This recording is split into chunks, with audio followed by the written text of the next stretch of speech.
What's up, world, and welcome back to the Global Frequency. I am Nefarious. And I'm Frequency Girl. And today we are joined by Max DeVill and Johnny Reed from Atrocity Press, here to tell us all about their current comic book crowdfunding campaign, Mary Machinegun Issue 3, now funding over on Kickstarter. What is up, gentlemen? How are you doing today?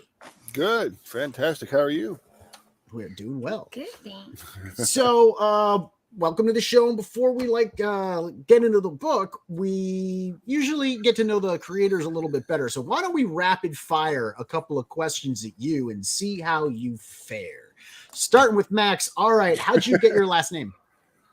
When I used to be a magician long ago, many years ago, and the legitimate name of my birth name, Darren Uzinski, very difficult to sell that.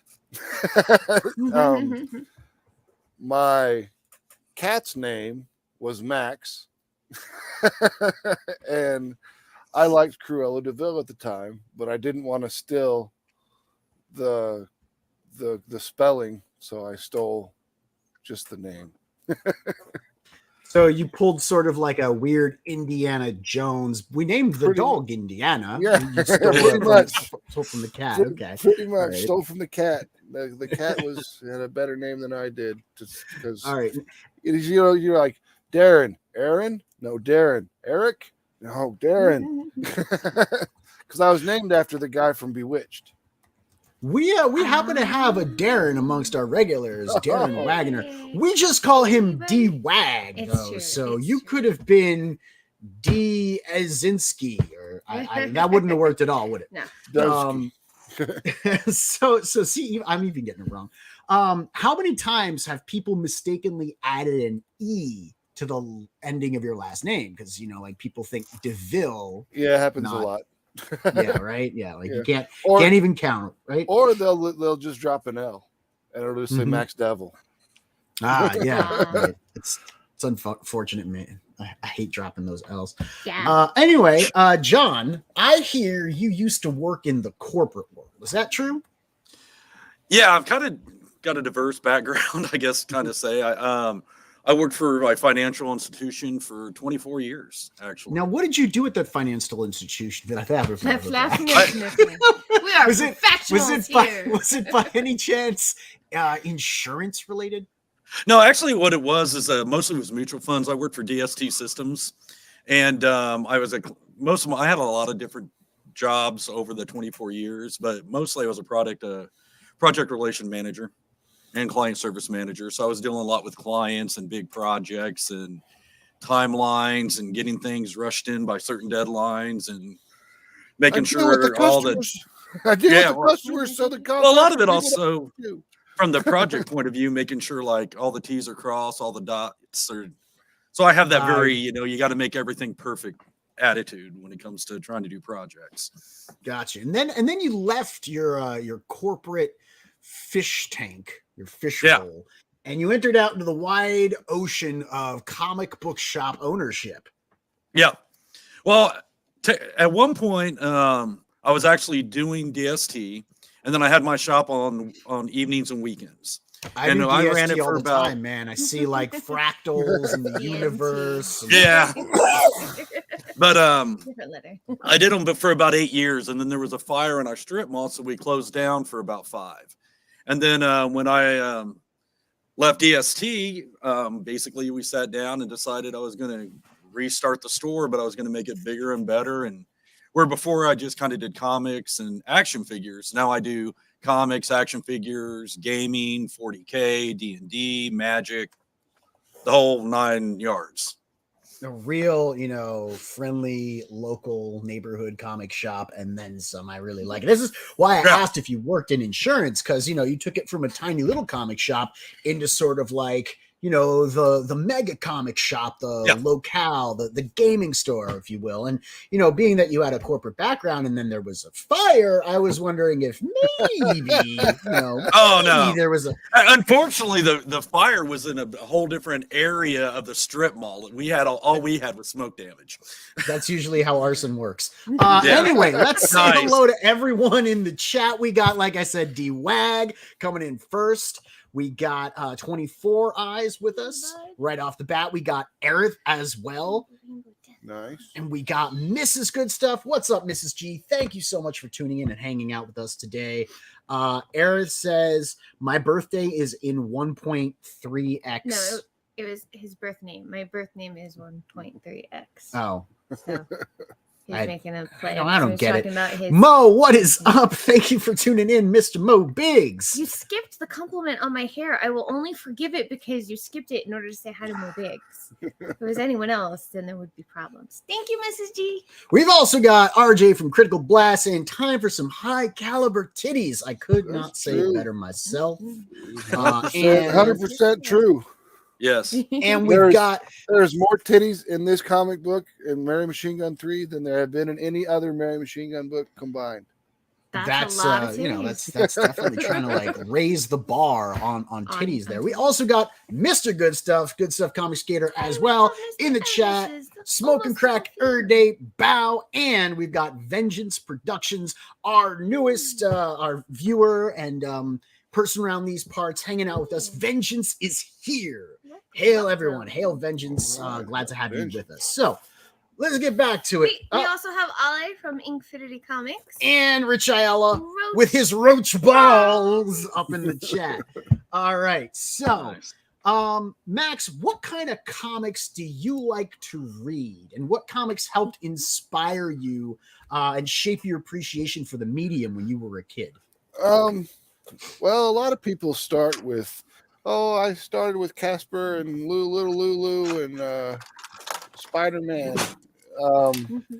When I was a kid, my dad had a box in the basement full of Vampirella comics that were Warren Vampirella comics and sci-fi novels.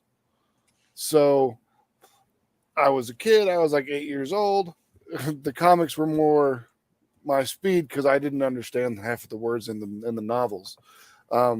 So I read Vampirella from the beginning, from the very, very start. I read Vampirella, and then that led me down the bad girl comic hole. I got Samurai, Witchblade.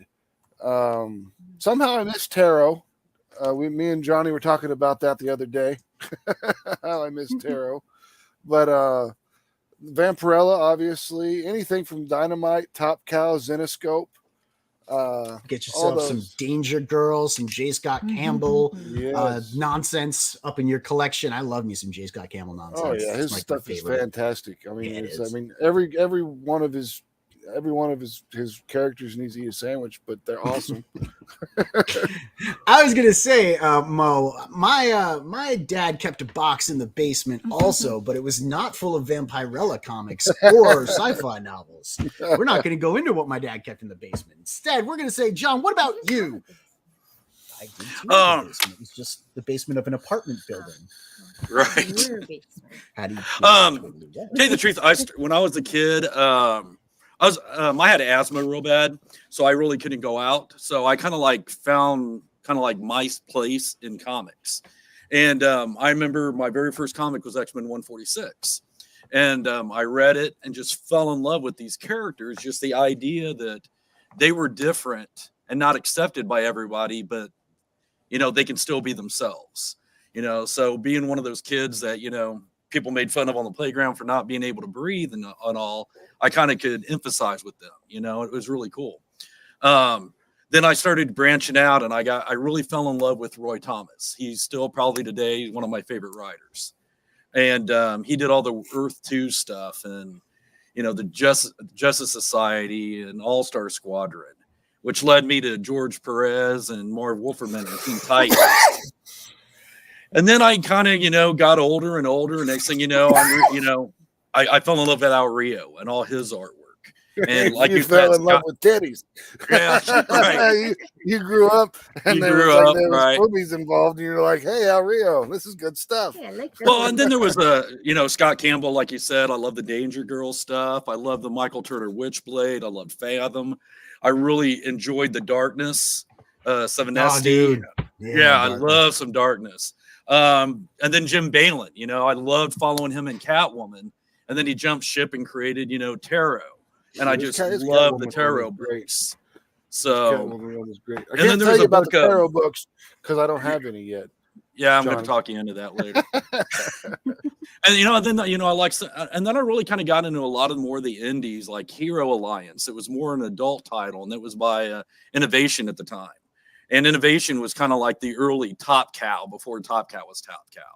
And I like the Ascension, and like me and Max talk a lot. I think the biggest influence, like in my writing style and the comics I like, was really that 90s Top Cow days. They did some really great stuff back then. But I've always been a fan of like the classics. I've collected Daredevil since, forever, the Frank Miller run, and still collect it to this day. I know at one point I was collecting like every DC 52 just because I was a DC nut. I went through a phase. And now I found Kickstarters. And thanks to Max, actually, he's like, some of the greatest books out there is Kickstarters. And I'm like, what? Because there was a kind of about 4-year period that I didn't run my comic shop and I wasn't really into the mainstream. And now I'm like ordering crap left and right, off Kickstarters just because I want to really support the indies. And I just like the books out there. Those are books that really you're not checking a box, not to be rude, but you're not checking a box just to make your editor happy. You're actually, this is blood and tears and sweat to create these books. And that's really what I really want to follow. So you were saying that you dig those 90s style comic books. I mean, that's kind of what all of us, a lot of them, yeah, really, really appreciate. Like, like the same stuff, the Darkness, Witchblade, stuff like that, right? I want to just show you something real quick here and see if you dig it. What do you think of this right here? Oh, that's sweet. Yeah, that's sweet, right? Yeah, I like that. Look at that. Yeah. And I mean, like these pages too, right? This is sick. And he's got this chick. It's got that like Greg Capero like style. Yeah. A little bit. Yeah. I can't find the pic of the 3 sisters, the 3 hot chicks with the red hair. Oh, it's an updates. All right, let me find it real quick because that's immediately what I thought of because he was talking about like in Reaper the Destroyer. I'm writing that crap down right now. Grab yourself some Reaper Destroyer from Superior Press. Joe Sontag is really freaking killing it. Which one is this? This one? This one? Yeah, it's this one. Yeah. Look at these good ladies right here. Look at this. There you go. That's what you want. I'm telling you, man. Good stuff out there. Really good stuff. Yeah. So, all right, let's get back to the interview. Sorry, we have to leave to go order some stuff off Kickstarter. We'll be right back. I mean, hey, it happens to me all the time. She yells at me about shopping on my own show. Yeah, it happens. Yeah. Oh, yeah. I'm going to interrupt real quick because we had some more people filter in while we've been chatting. We have Shadowhawk Talks. What is up, Shadowhawk? You went from Shadowhawk Backs to Shadowhawk Talks. Yeah. He did. He evolved like a Pokemon. Did he quit? Don't say Pokemon. Mo Big's going to time me out. I mean, like something else that evolves, like monkeys. Did he quit back in books? like monkeys. Did he quit back in books and just talks about them now? No, I think maybe he started up a talk show about all the stuff he already backed. I mean, Shadowhawk is a super backer, man. He backs everything. Yep. We have Ollie from 656. What's up, Oliver? And Matthew Fowler. And we got Maddie Fowler with us. Awesome. Glad to have you. And we got Juanito. Oh, I didn't see Juanito. You didn't see Juanito? He snuck in while I was talking. Juanito is fulfilling his role in life. I was going to say, did he? I got it. I didn't see it. Bureau's homo. I mean, he's got to change it up a little bit. Right? He's got to change it up a little bit. Has Freq Girl seen Yes, the Neff I robot? have. It's awesome. She has. It's so cool. You guys. All right, killed all it. right. Let me see if I can bring that up while you bring that up. Actually, I want to continue the interview. As long as we have. We got two permission. guys to talk to We today. do. I know. It's very A exciting. budgeted time for one guy. We have Lord Crackhead Nice. 33. What is up, Lord Crackhead? Thank you so much for What's tuning in. Lord Crackhead is now at 1,000 subs. You know All right. what that means. That means we've got Super a chat. mega giveaway on our hands. And That we means have super chat. tonight at the witching hour on Lord Crackhead's channel, we're probably going to get some updates about when that's going down. So be sure to tune in. If you haven't already, like and subscribe to Lord Crackhead's channel. I don't know. Can you like his channel? No, you can just like his No, videos, you just right? subscribe. Yes, so go watch subscribe. something. But and click then- that bell too, Tonight, because you want to know when we go when the live, Witcher right? thing hits, make sure you give him super chats because he's got Oh that. yeah, Exactly. oh yeah, yeah. That I can't wait to 1,000 see what if he gets a membership, because you know, like you get that membership Ooh, thing. That'll be awesome. We could get a B Rose Gay little, or are we gonna wait and do that on B Rose's channel because he's been at 1,000 subs for a while too now. Indeed, Crack Pack Backs, yes sir. Big updates tonight. Can't wait for that, man. That's gonna be so much I just want fun. to double check with Eric that it's okay to show the Neff robot before I bring it up. He's So just talking about it, man. I understand you, but talking about it and showing it, two different things. Yeah, Crackhead and Just Crack making sure. Pack out here in the chat smoking crack every day. Bow, that's right. Fun. Bow, baby. Smoke Bow. crack, worship Satan. That's what I always say. Everyone's like, "What are you doing?" So- I'm like, "Smoking crack, worshiping Satan." Yeah. That's I mean, with a last name like DeVill, right? You know, it's Exactly. kind of expected. So tell us about Atrocity Press. You advertise it as the company your mother warned you about. And Yes. looking at your website, I can see why, you know, it all seems like stuff my mom may have had a problem with when I was growing up, but I grew up in the 1980s, which means that I had a particular type of mother. One that was probably a little bit different from the maternal birthing persons of today. Do you find that your brand is just as edgy today as it was back when we were all ogling the homage swimsuit issue and listening to Iron Maiden's Power Slave? Oh yeah, it's definitely as edgy as it was because a lot of sexy women have been removed from comic books in the mainstream, and then you go back into indie companies like Atrocity Press, and you get women with curves again. Definitely a welcome respite from some of the stuff that we have seen out there, which is kind of flavorless. I don't want to say tasteless, although it is tasteless. It's just kind of flavorless. There's not a lot of excitement and eye-popping, colors and curves and excitement. Travis Gibb is with us. Max is doing the rounds. He is in, dude. Keep killing it, my dude. Glad to have Travis with us. Always happy to have Travis in the chat, hanging out with us. Kaiju today. Mania. Indeed. We have them on. We have them on next Monday. I Yep, believe. next Monday. Awesome. Do you have the robot ready to show? Did you I just find have that to already? share it. Yeah. Okay, yeah. go ahead. Roll the Do your thing, do your robot. thing. So Robot. my dwarf in Dwarves versus Lions meets an untimely end. It's grisly, it's gruesome. But in Dwarfs versus Junkman, he is risen.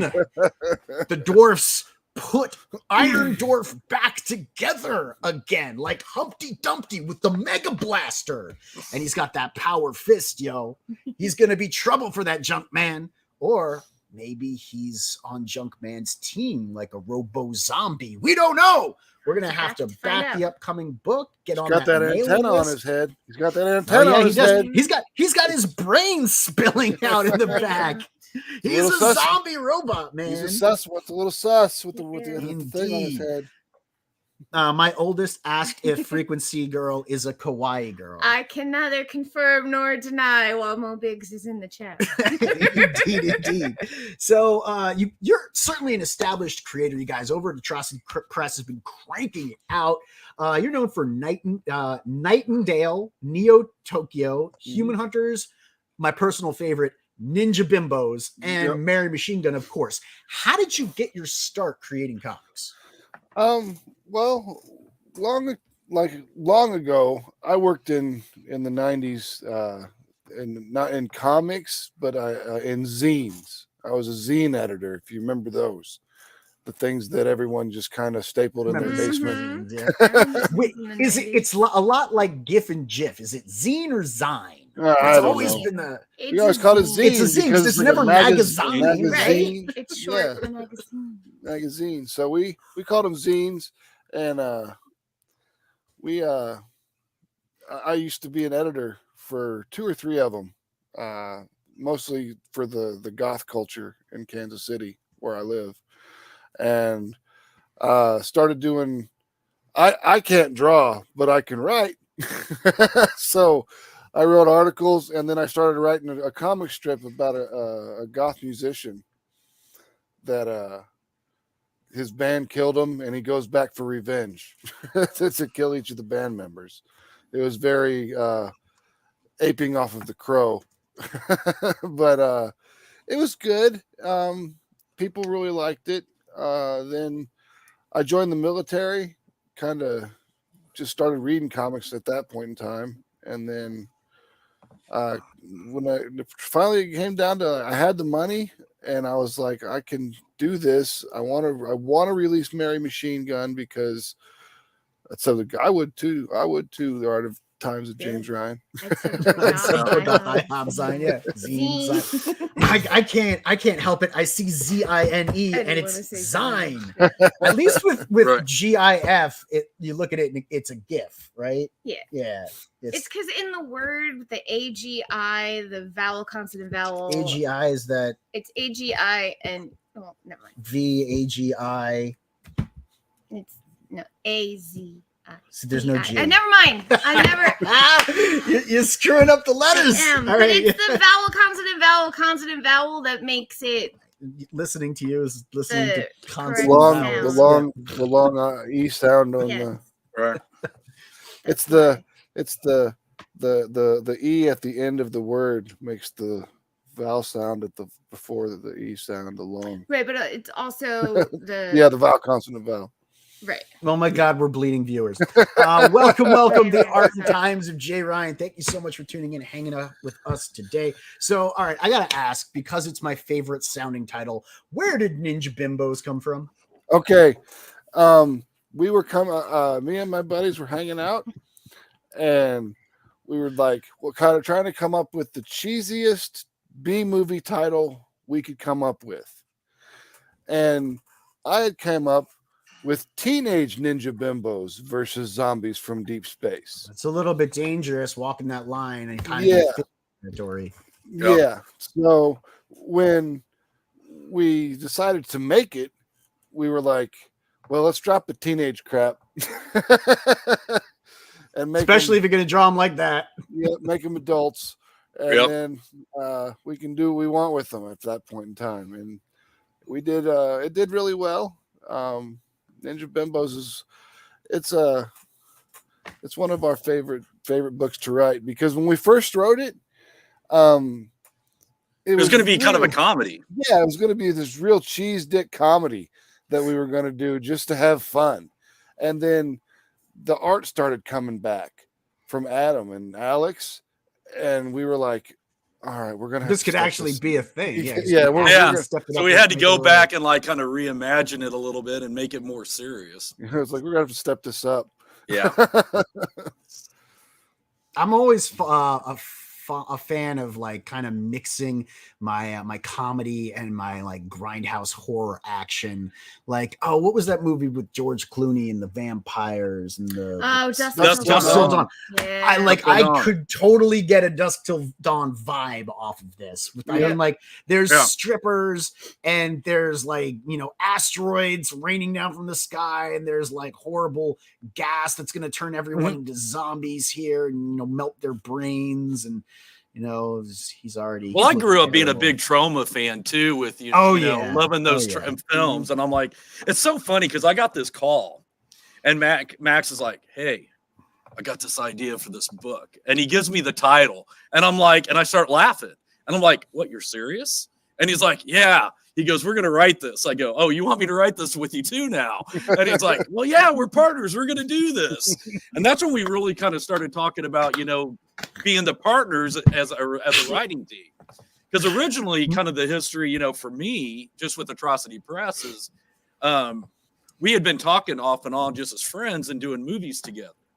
My background is I started out way back in the day being a heavy metal drummer and writing lyrics for heavy metal tunes, which grew into me doing movies and doing scripts for movies. And then I turned around and I was a co-host for Night Watch Radio for 5 years. And that's actually where I met Max, because he was on one night with Hart Fisher. And we kind of kept in touch off and on. And he's like, hey, I got this Mary Machinegun 2.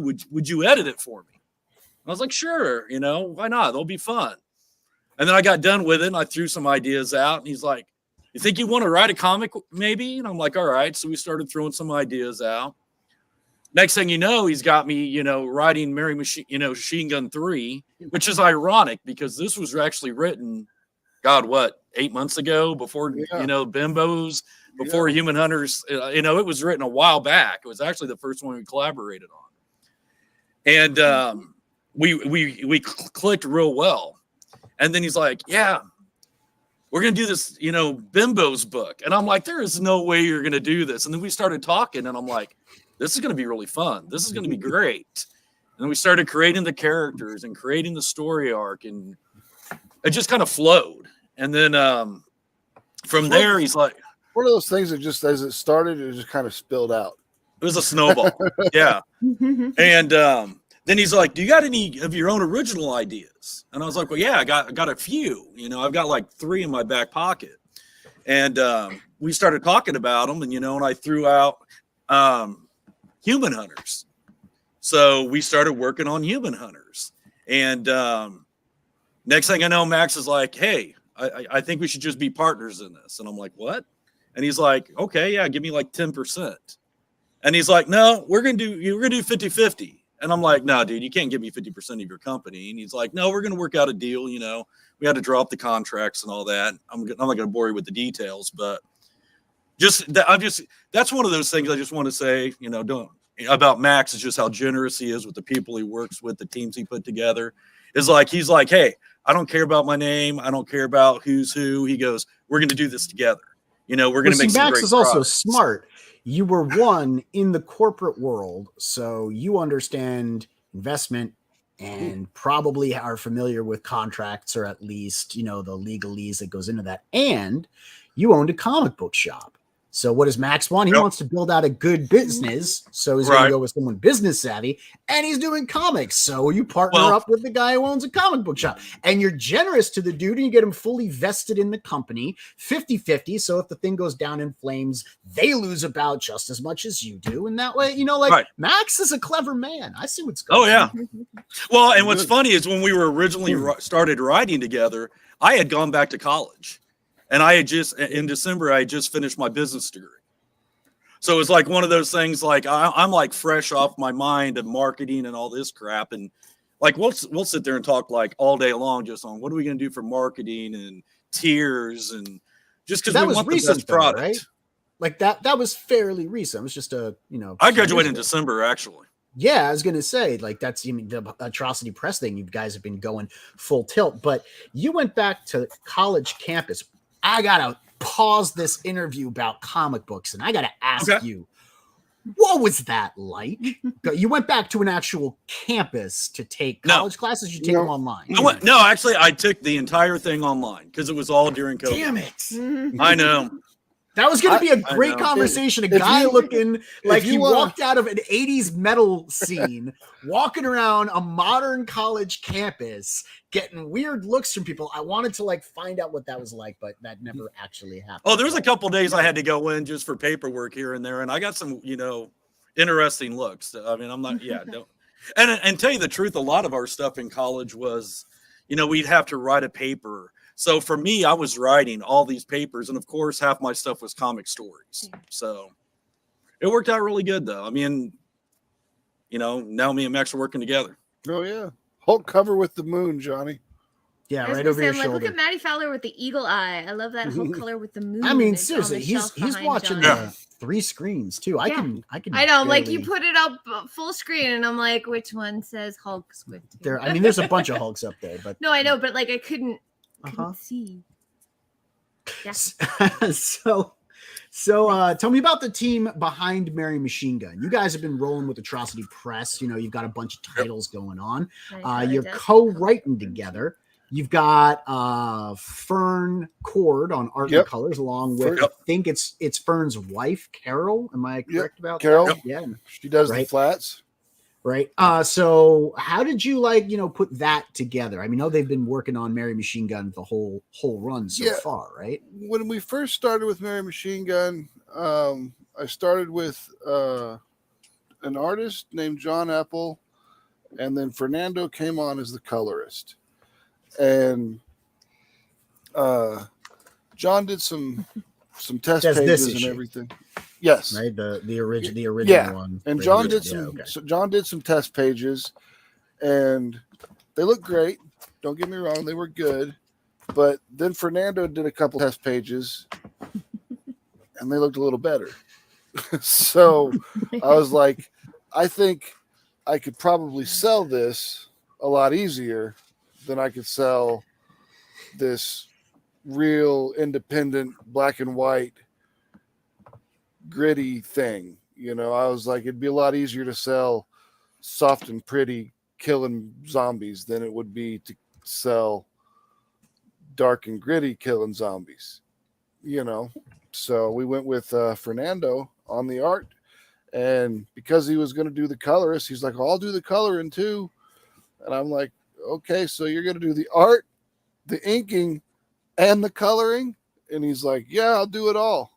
And I'm like, if you think you can do it, man. And he's like, I could do it. And sure as shit, he can do it. He's a machine. He is the machine. And he's a marvel to work with now, I have to say, just since I've joined on, because since I've joined on, not only does he do Mary Machinegun, but he's doing a lot of covers for our other titles. He's doing prints for some of our other titles, and he's actually the art director of all of it. So, one of the things we have at Atrocity Press is we have a 3-stage approval process, and it's me, Max, and Fern. And when the sketches come in, we have to approve it. When the inks are done, when the colors are done, we approve it each step of the way just for quality. Yep. And he's involved in all of it, not just Mary Machinegun, which is his book. I mean, that's his baby when it comes to the art. But I mean, everything that we're doing. I mean, that guy, I got to tell you, it's a blessing that Max found him. Yeah, he's one of the hardest working men in comic books, I swear. Yeah. Yep. Dude, and the nicest guy. He's just such a polite delight to work with. Oh, that's awesome when those two things coincide. Yeah, it is nice. All right. So you've also on the book got SK doing your letters. Yes. Right? Yeah. You picked him up for volume 2. Does he do any of the other books as your letterer on anything? He does. He is the Atrocity Press letterer. Yeah, he is awesome. All the lettering. I love SK. I do. I love SK. He is like a true gentleman to work with. Actually, it's like I chat with him quite a bit during the week. He's just so nice, and his work. What I love about it is he's very dedicated to our art and to our books. Like if he doesn't just cut and paste, he'll be like, "Hey, what about this or what about that?" And 99% of the time, it's like, "Oh, that's a great idea. This is a great idea," and it's more of a collaboration than just, "Hey, we're going to pay you to do this," which is what I respect the most about the guy. Yep. So when you guys are writing and you write, pages, you break it down by panel, you establish how much dialogue is going in that panel. So then I guess, the artist kind of figures then how much room that he's going to need to give the panel in order to make that dialogue feel, balanced against the art. And then SK has to come along and be like, okay, well, where are we placing the bubbles? How are we laying out the letters? And how are we going to maintain readability and all this? And that's a very difficult dance to do, especially Lettering amongst its own art form for sure. Yeah, it is. It's especially difficult to do amongst people who are all over the world. It used to be a bullpen, or at least people would be in the same building. So you'd have people writing and then doing the art, then it'd go to the inker and the colorist and the letterer and things going up and down. But now, you're going out to Malaysia. and Yeah. sending stuff Well, overseas. we are international because our art team is actually in Brazil, and then SK's in Australia. That's the thing. It's Yeah. like it's going out Well, all that's- over the world. Luckily, the we have beauty of the internet. electronics. That's Yeah. the beauty of the internet, because beforehand you used to have to FedEx shit. Yeah. Right. You had to FedEx pages back and forth across the country if your artist lived somewhere else from your Now you just editor, need a from your Google Drive inker or a Dropbox. or whatever. Yep. Now you just Google Drive it over to somebody, and then they Google Drive it back, and then once the book is done, you just transfer it to your printer. Yeah. Right? Yeah. How comics I think what get helps made. us though is that me and Max actually live like a few miles apart. It Yeah. just winds up. So it's like, and it's funny because we really established our writing style together during COVID. Because we do it all through StreamYard. We bring up a Word document, and we're just like this. This is how we write. And we got in such a habit of it, even though we get together and hang out, now that we can, that COVID's over with, we still, when we write, that's our medium. That's how we do it, because that's just what feels the most organic and works for us. Very cool. So why don't we move on to Mary Machine Gun? In this issue, Awesome. this is issue 3, right? Yeah. Why don't you clue us in to what it's all about? Who is Mary Machine Gun? All right, Mary Machine Gun, Mary. She is a Templar. Well, there's a lot of things that have happened in the first 2 issues of Mary Machine Gun. She was a Templar agent who was originally, she slaughters a vampire, and then she gets sent to this small town in Kentucky to take care of this werewolf problem. And while she's there, she starts to realize that the order she's a part of, the Catholic Church that they work with, all these organizations, the judge, like the legal system in the small town, it's all corrupt. Everything's got its own levels of corruption, and the Catholic Church is probably by far the most corrupt of all the organizations. So, but she ends up letting the cardinal get killed, and that sends that sends the Catalyst. that's the catalyst that sends Charlotte, or Mary's antagonist, against her, and Also a Templar. Yeah, she's she's not a Templar. Well, not a She's Templar, but she works for the order. Yeah, she's an Imperium Magistratus, which is a direct Latin translation to internal police. that's how creative we are. Yeah.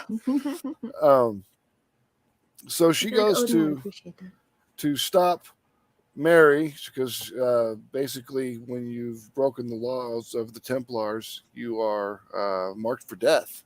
So she goes to take care of Mary, and Mary loses her fight against Charlotte, and the Valkyrie, who's supposed to take Mary across to Valhalla, decides not to take her across and raises her. And as you see at the beginning of this, she was hiding her in a cave in Norway, and now we've got Charlotte going in, finishing off Mary's job with these werewolves, because she wants to prove to the order that she is the chosen one, not Mary. And this is great. Okay, so she comes in, got her rifle, shoots it. The guy's pointing at the other dude. Love it. No, shoot him. And then I just said he got shot in the eye.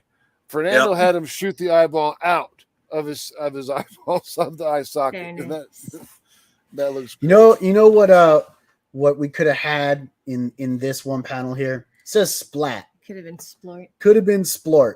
Yeah. Yep.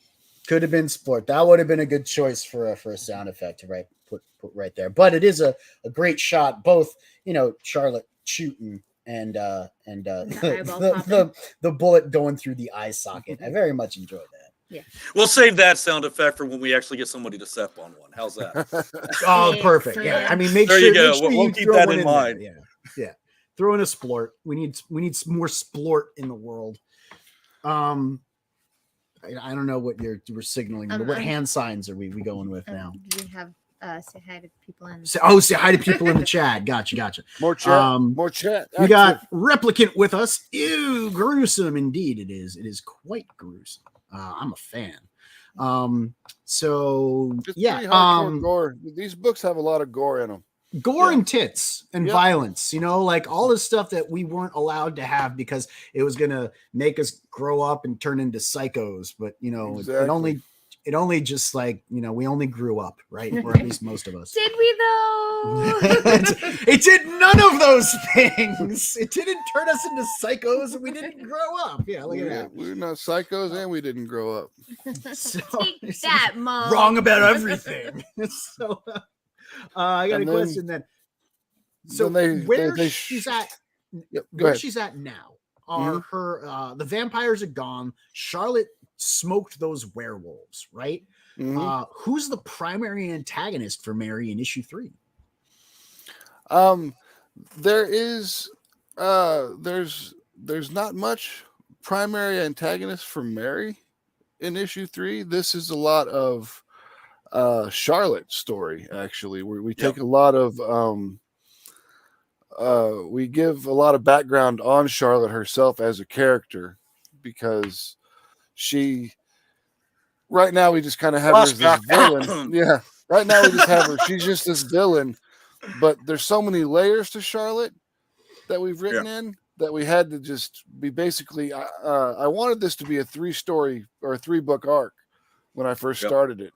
But then we decided that we really needed to explain Charlotte a little bit more, so we added a 4th book to it. And this book is, while it does have a lot of Mary in it, training with the Valkyrie, it's very Empire Strikes Back in that that way, with Mary training with the Valkyrie and Luke training. She's with off Yoda. Doing her thing, and we're following Charlotte around as Does she carry run... the Valkyrie on her back? That is the question. Yes, like that. Good. And Charlotte's running around Cloud City, like smoking stormtroopers. So, I'm surprised that you really did build in a lot of layers and that you want to flesh out the character. Because when I look at these covers, I kind of only see 2 layers. You know what I mean? The SFW and the NSFW. The what's on the outside and then what's the bare skin. These devils are not actually on. Yeah, they're not actually there when you YouTube and she looks so surprised. I mean, if you had devils there, wouldn't you be surprised? I wonder, did her clothes just melt off? She goes for a swim, comes out like, oh my god, part of the story. Part of the story is why she's surprised. There's another layer of that onion.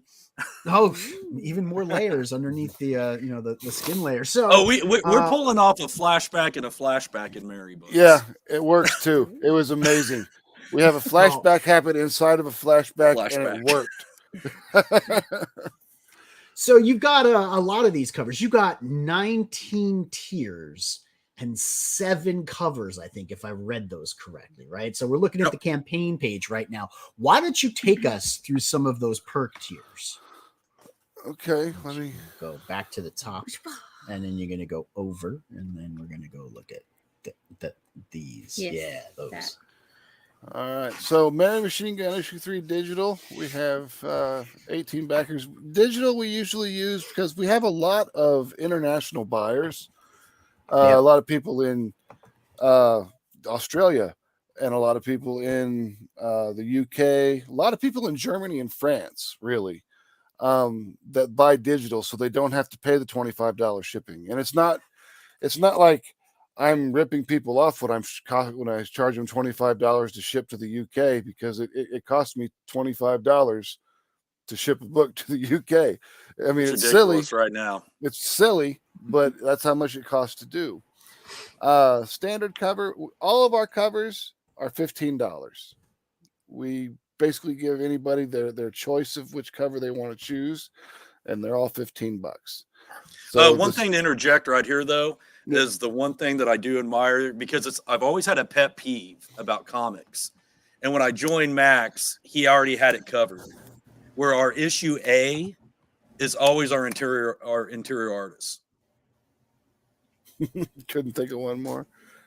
No, he could. You guys have a 20th tier. It's just the one that's sold out on the campaign, I believe, right? Yep. Yeah, they did have 20. They currently have 19 available, I should say. Yeah, but cover A is always the interior artist, because if your Yeah. interior artist You want is to good maintain the enough, cover promise. You know, Yeah. you want to maintain the cover Yeah. promise as like the standard basic cover, the one that goes on the shelves. It's like, oh, that's the cover. That's the art that's there. That's the art that's going to be in the book. Everyone's happy. All of the variants, those are the saucy, fun covers where you're like, damn, that thing looks good. And usually people are going to bag those up or stick them, on their Yep. wall or whatever. They're not really going to flip through them because they got the regular book. For Yeah, that, they got right? the reader copy, and then they got Exactly. no matter what, if you buy a physical, you always get the digital anyways, so you can always read your digital. Right. Speaking of digital, I was actually saving this question for later, but I want to ask it now. Yeah. You have recently started using globalcomics.com, haven't you? We have. You have like your whole library up there. How is that going for you? What kind of returns are you seeing? What kind of, how easy is it for you to do that? How much are you enjoying using their services? It's been super simple. I'm not going to say we've made a whole lot of money off of them, because we haven't. They're new. They were really new when we jumped on board. We're consistently in the top 10 for female-led action comics at Global Comics. So that's always cool. I think more than making money on Global Comics, it's there to get people to read the first couple issues of Mary Machinegun and get them hooked into that. And then become fans. And they have that really cool thing, because I was checking out your section where you have Mary Machinegun currently active on Kickstarter. Yep. So they have this thing that, when you're checking out what's in your catalog, it says currently active on Kickstarter. And you go, oh, look, there's a new issue Mary Machinegun that's coming out. I could probably, get in on this. And that's, I think that's super cool. That's one of the coolest things about Global Comics. I thought that was really nice. I was like, that's nice of you guys to do that.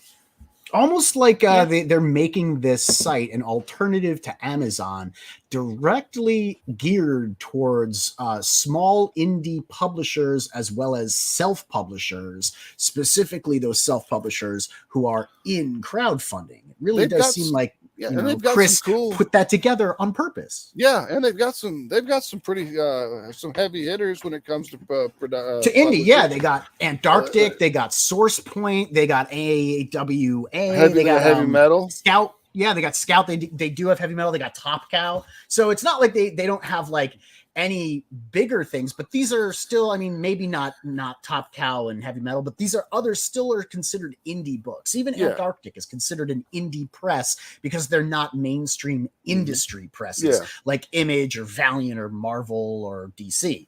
So I really like that idea, because I don't think he's letting any of those publishers come on his platform. I don't know if they're knocking down his door, but I'm really hoping that Chris kind of keeps that operation for people who are in a smaller market, because I don't know if our stuff is ever going to get out there and proliferate the way that the major industry comics do through Diamond Distribution or the other distribution shades that they're using. We aren't ever going to have presence in stores to that degree. So having a place on the internet where our digital comics can live and don't have to compete for digital shelf space that way, I find really refreshing.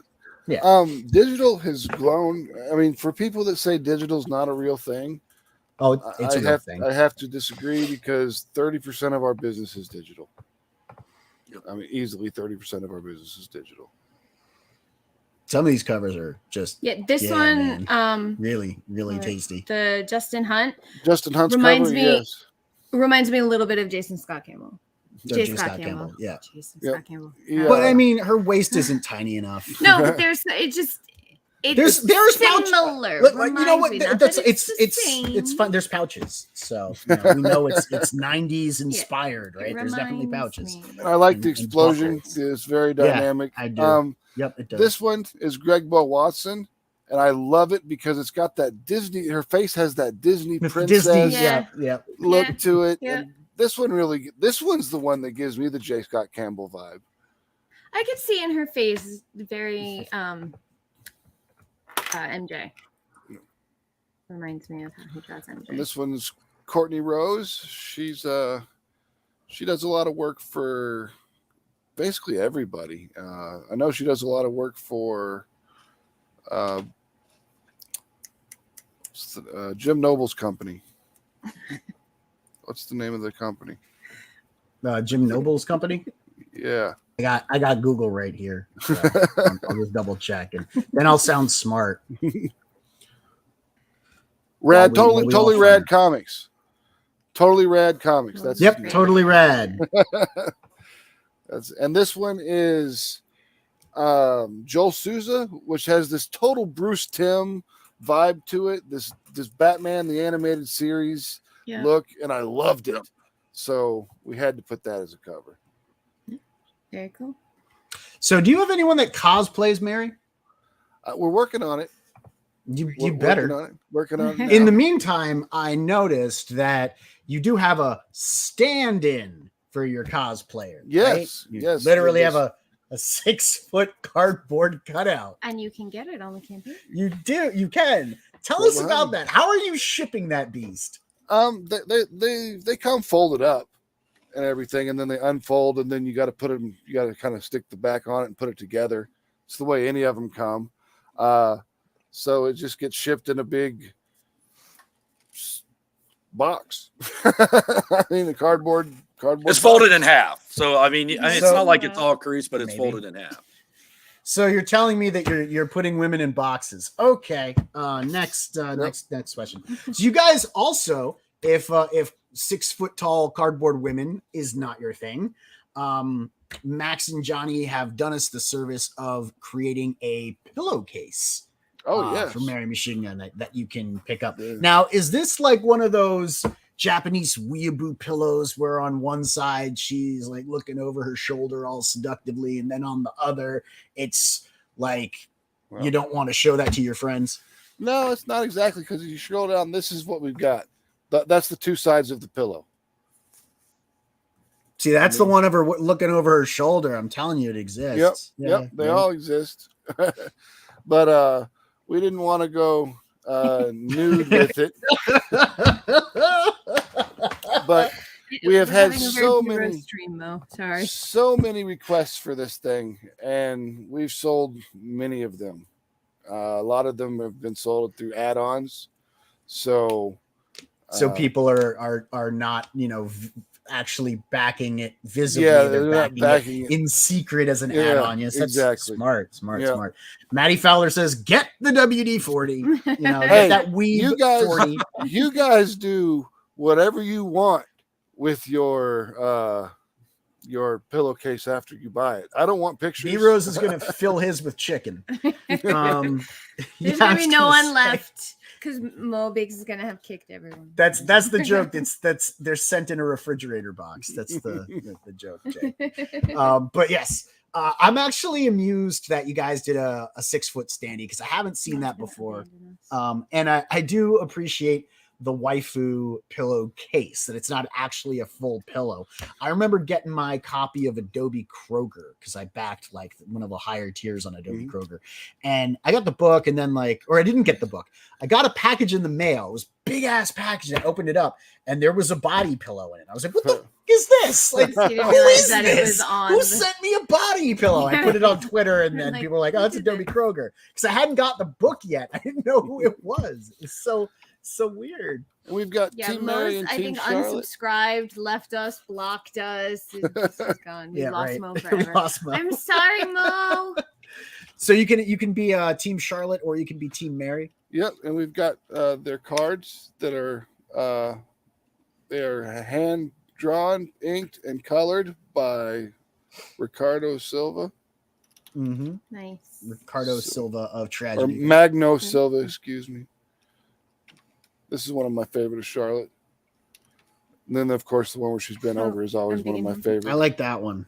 Yeah, well, he's holding up an actual card. Well, why am I? I want to be looking at the one that's big. That was one of my. That's my second favorite of Charlotte. Which one's your favorite? Oh, okay. There's Mary. That's my favorite of Charlotte. Oh, that's a good one. Yeah. I agree. I like mine better. Yeah, that's a good one too. Yeah. I like that view. one. That's a good view. Nice view. So all right. I mean, it looks like a very thorough campaign. You put together the campaign page. You guys are, old hat at this by now. This is your 6th campaign that you're running on Kickstarter. Mhm. Any plans to maybe kick this one over to Indiegogo? I know you've tried campaigns over there in the past. They haven't quite taken off the way that Mary Machinegun has on Kickstarter. Kickstarter's kind of like the place where the bad girls with the varied covers live, which is like your brand, like you are perfectly suited to just dominate the Kickstarter market. Indiegogo's very it's more for really like indie books where it's like something really weird, like Pineapple Pizza Man. Have you seen that? I saw posts about it. I didn't see the actual page. Yeah, I've seen people talk about Pineapple Pizza Man. Never actually checked out the Indiegogo for it, but there are some ridiculous things on Indiegogo that I have. The Reaper Destroyer is currently on Indiegogo. Yeah. But I mean, so like there are things that survive on either platform. It really is just about like the marketing Indiegogo and very accumulating an difficult. audience. Yeah, like superhero stuff does really well on Indiegogo. Bad girl stuff does really good on Kickstarter. Yep. Mm-hmm. Yep. Now, one thing I just wanted to kind of interject here, if you don't mind. For those wondering about our Kickstarter, this comic is actually done. It's completed. Oh, nice. Ready to go. That's one thing that we pride ourselves with at the Atrocity Press. That book is ready to go to print. All our books are ready before we ever even start the Kickstarter. Yeah, before you hit launch, the book is ready to go. Yeah, I mean, and those are wondering, like, what's the future of Mary? We're getting ready to already work on the script. What is it, issue 6 now? I think we're up to. And we got plans all the way up to like 12. Max has got all these weird, crazy ideas that he's got in his back pocket for Mary. And there's kind of like just Atrocity Press as a whole. I know we're here to promote Mary, but we've already got Human Hunters written up to like issue 5. We have Ninja Bimbos is already up to issue 5. 6. Issue 6. Oh, it's a 6. That's right, 6. So most of our books right now, we have written and we're in different stages with the artwork or the letterers. But we're, like you said, we've kind of got in a machine going now where I think we're pretty much got a comic coming out almost every other month till the end of the year. You're self-sustaining and you've reached critical mass. Yep. Yeah. We even have a joint venture coming out. What is that? Is that our next Kickstarter? Yep, Ninja Witch will be coming out from Justin Hunt. Ninja Witch, is that going to be a crossover? Are you ever going to see crossovers of these stories? Just all the tits in one place. That's funny. There may be a crossover coming very, very soon. We're talking story now. Yeah, it has to make sense. One of the things we want to do is we don't want it to just be a one shot. We want it to actually maintain and be in canon for both of the characters. The continuity. If we do a crossover. Now with the Justin Hunt book, The Ninja Witch, that is one that was an idea from his wife. And they both brought it to us to write. He's going to be doing a lot of covers. Our art team, Fern, is actually doing the artwork. And that will be our next Kickstarter. Is that July, August timeframe? It'll be late July, early August. Late July, it'll be kicked off. But that'll be the first time that we actually kind of like collaborated with an outside source. Yep, first time we've done anything outside of Atrocity Press. So we know that like ninjas are directly opposed by pirates, right? Like that's the classic competition. What are witches opposed by? Because I sense the making of like a major antagonist for the series here. If you got Ninja Witch, you could have like Pirate Priest or something like that. I don't know, like you could go and flesh that out further. In that vein, yep. Yeah, you'll say a Ninja Witch is actually she was a witch that trained to become a ninja, and she succeeded. She did. She become a ninja in theory. Yeah, but she trained to become a ninja in order to get revenge upon a group of villagers and their bloodline. It's great. The villagers who burned someone that she cared about, probably. Perhaps. I would guess. Perhaps. Something like that, like where the priest came and convinced the villagers, but he was really a pirate. You see where I'm going with this? I think you could make it work. The Dread Pirate Roberts. Yeah, the Dread Pirate Hey, Roberts. who That's also, one of my like, favorite movies. Thank you. Yeah, it was quite good. I can prove it. My comic shop is called the Brute Squad. Nice. Oh, that's Yep, the Brute awesome. Squad. So It is true. if you could give any advice to newbie comic creators who are just getting into comics, being that you guys are already established and have hit that critical mass, what would it be? Write your script first. If you can get your script out, that's the first step. Getting a script done. If you can get your script done, then it all comes down to figuring out the money aspect of it all. But if you can't get a script written, if you're going to be a writer and you can't get your script written, you're in trouble. Oh yeah. Yeah, I mean, because that's what I've noticed. I mean, me and Max have talked a lot about this especially in the early days of him bringing me on. Everybody and their brother wants to write a comic book. Everybody and their brother has an idea. But I mean, not everyone can sit down and say, this is what I want for this issue. This is the story beats. This is what I want for the next story arc. I mean, it's more to it. Just say, I got an idea for this character to be, have bat wings and whatever. Our process consists of this. We sit down, we come up with an outline. Yep. We say, these are all the story beats we want. And then we use that outline to basically create panels based off of each of the individual pieces of the outline. And it works quite well. Yeah, and we usually go through our script like 3 or 4 times because we'll go through with the basic part, and then we'll clean up the dialogue, and then we insert like all the sound effects. So by the time it's actually hitting on our art team, we've already gone through it. What, about 5 revisions? Oh yeah, at least. and then you got to wait. I mean, it's wonderful to see this magical thing happen of where you're doing like something you've written becomes something that's actually created and you can look at and read and see and hold it in your hand. But the time, I'm just like, come on, guys, hurry up. The art team needs to speed it up. We're going as fast as we can. I don't want to hear it. Make it faster. I think that was the thing that freaked me out the most because Max is all like, hey, when we started working on Human Hunters, it's one of those we started talking about it, but you get a lot of people talking about stuff and you're like, is this really going to happen?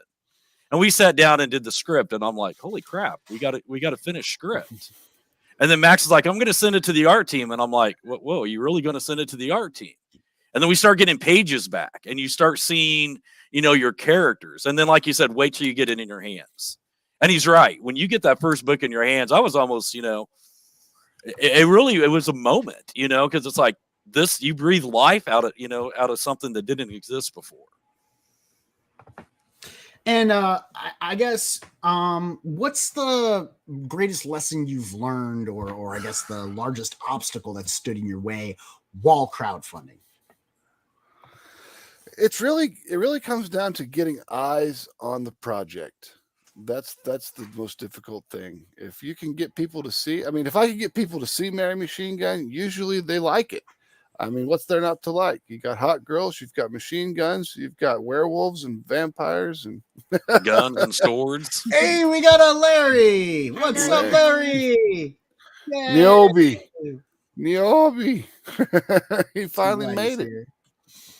He said the greatest lesson they learn is is not to listen to me. I don't know, man. You've been pretty successful. Like Niobe's in previews. He's doing that crossover with Ninja High School, at least last I heard. So, things are going well for him. Yeah, we have Badass Comics, the BC. It's a little group that we have, and we're all members. Me, Johnny, Larry, a couple of the guys that worked on Kaiju Mania. Is that his name on Niobe? Is it Larry? Is that his name? Yeah. Me and Larry, we give each other crap all the time now. About knowing who each other is. Yeah. Yeah, it's true. Armin most timed me out 3 times on my own stream so far. So yeah, I'm in trouble. Nice. there's been too much weebery talk on the stream, and now I think I'm just gonna get timed out everywhere I go where I'm not a mod. So yeah, I guess Mo Biggs is a hero for sticking with us through thick and thin and weebery. Yeah, it's true. He is a hero. Even though Larry just got here, we did have a good conversation, but unfortunately, we do have to wrap up. It is now 8 o'clock. We usually only go for an hour. But is there anything else you want to tell our audience before we get out of here?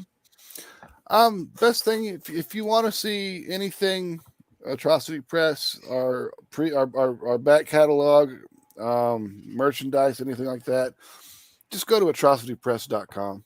It's super easy to remember. You can pick up anything you need there. In the description of the It is in It the is description. indeed. Yeah. The one thing I can say is he's showing Armin why what the Weebery was. Oh, he took a screenshot of my Weebery? Well, not your Weebery. Just the Weebery. Yes. He like chronicles everything. He wrote, captures it all.